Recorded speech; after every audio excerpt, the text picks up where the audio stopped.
Pak Arif Rahman dari Nasdem mudah-mudahan sudah jelas ya, sudah dijawab sebetulnya sama Pak Riono tadi dari PKS.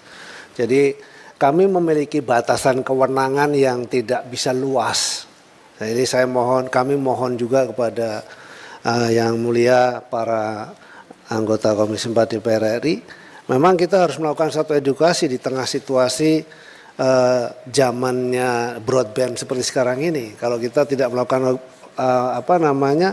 edukasi, akibatnya seolah-olah kita yang salah. Contoh misalnya kemarin itu ketika tersiar soal ada HGB atau sertifikat HGB, yang disalahkan tuh Menteri KKP, seolah-olah Menteri KKP yang mengkapleng-kapleng, padahal tidak seperti itu gitu ya.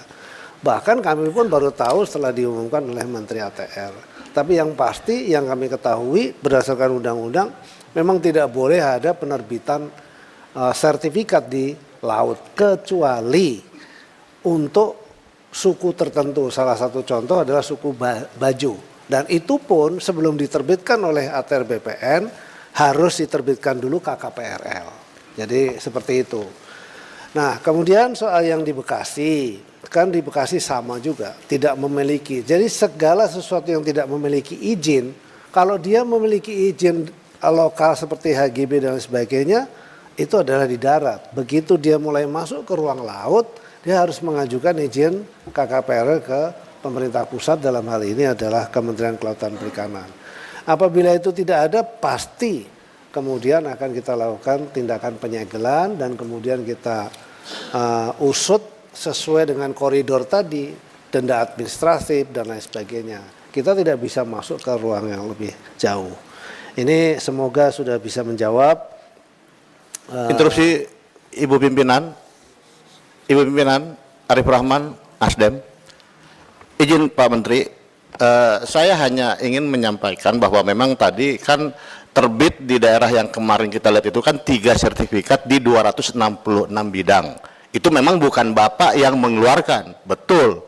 Kita juga paham itu. Tapi kan Bapak punya fungsi pengawasan yang seharusnya sudah bisa mengetahui juga Pak, bahwa proses itu sudah berjalan.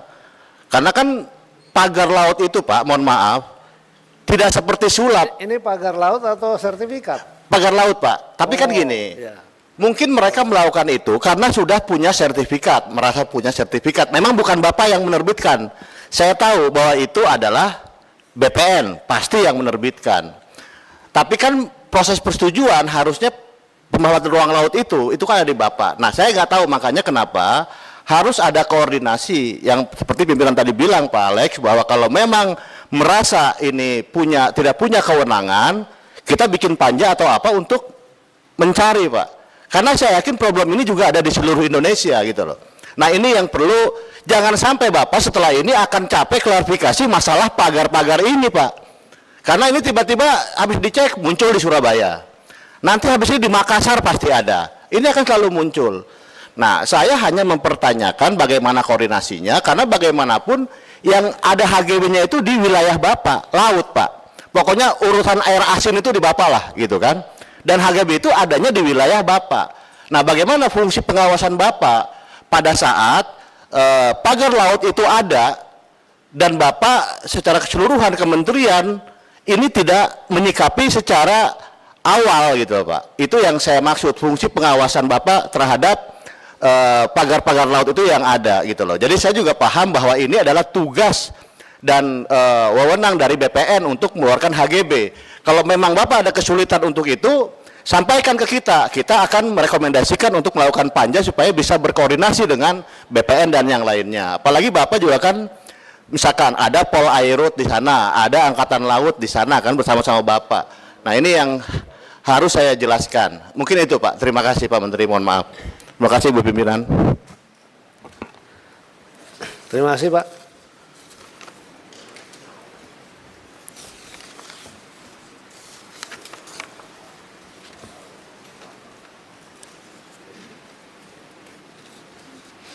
Nah, berikutnya adalah soal kemudian beberapa pertanyaan tadi hampir sama soal bagaimana dengan siapa sebetulnya memasang. Jadi sampai dengan hari ini masih dalam proses penyidikan. Ya memang tuntutan dari para masyarakat pengennya hari ini diusut, disegel, besok juga udah langsung ketahuan.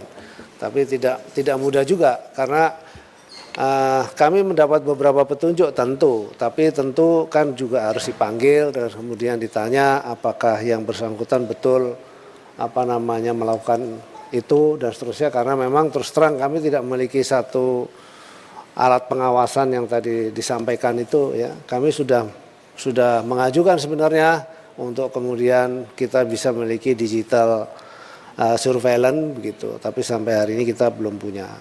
Dan kemudian kalau soal koordinasi Pak, kita sudah sering melakukan koordinasi dan masing-masing sudah paham bahwa kalau menerbitkan atau mengizinkan ini, mengizinkan itu nggak boleh.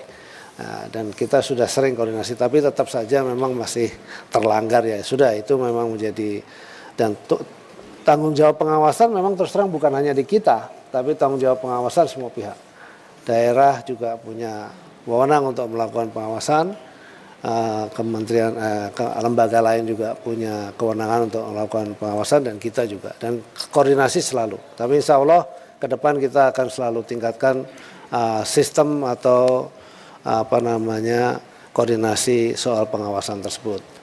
Karena memang luas wilayah kita itu seluruh Indonesia, dan tadi sudah saya sampaikan kebetulan saja yang terjadi di Tangerang ini.